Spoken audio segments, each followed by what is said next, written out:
नमस्कार, माझ्या नवीन ब्लॉगमध्ये तुमचं स्वागत आहे। एकीकडे चहा बनवले आणि एकीकडे दूध गरम करायला ठेवले।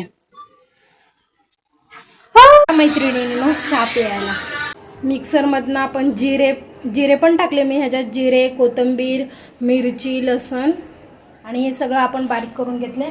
आणि इथं वाटीत चिंच भिजत टाकले। चिंचाचं पाणी आपण ह्याच्यात वापरू। चला तर आता आपण बघू शकता आळूच्या पानासाठी पीठ तयार झालेलं आहे।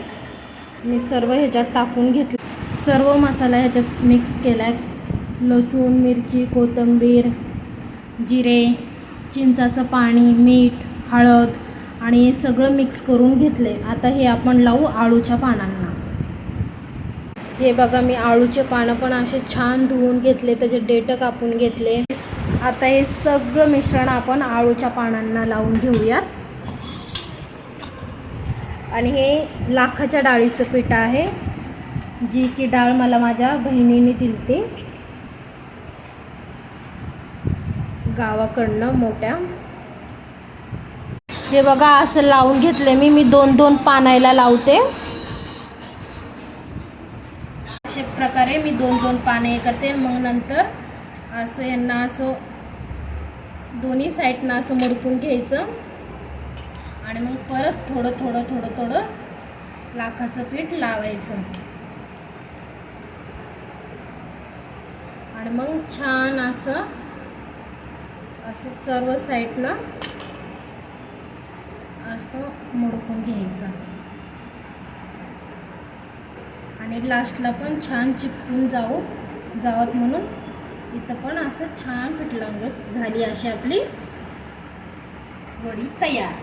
तर अशाच आपण अशा प्रकारे आपण सगळ्या आळूच्या पानांना असं पीठ लावून घेऊया आणि मग त्यांना उकडवून घेऊया।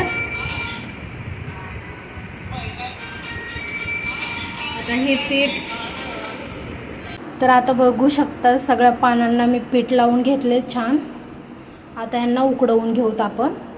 मी हे इथं पाणी ठेवले गरम करायला, आपण ह्याच्यामध्ये उकडवून घेऊत। आता बघू शकता अशा मी उकडत टाकलेल्या आहेत। आता आपण ह्याच्यावर झाकण देऊयात।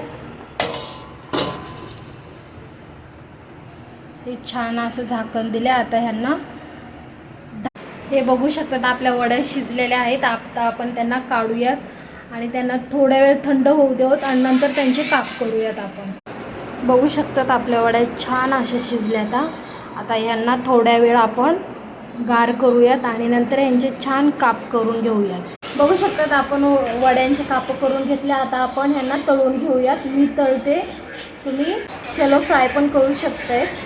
हे बघू शकतायत मी तेल गरम करायला ठेवले। तेल गरम करून झाल्यानंतर आपण त्याच्यात वड्या सोडूत आणि तळून घेऊयात।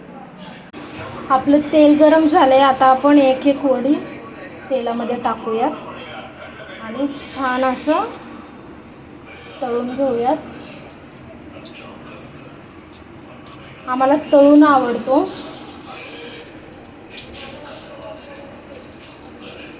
तुम्ही कमी तेलात पण करू शकताय। सगळ्याची आपापली वेगळी पद्धत। हे बघू शकता अशा मी टाकल्या। आता या छान लाल करून घेऊयात आपण। बघू शकता आपल्या वड्या छान लाल झाल्या। आता आपण ह्यांना काढून घेऊया। आता अशा प्रकारेच आपण या सगळ्या वड्या ह्याच्यामध्ये टाकून तळून घेऊयात। मग अशा प्रकारे आपल्या आळूच्या पानांच्या वड्या तयार।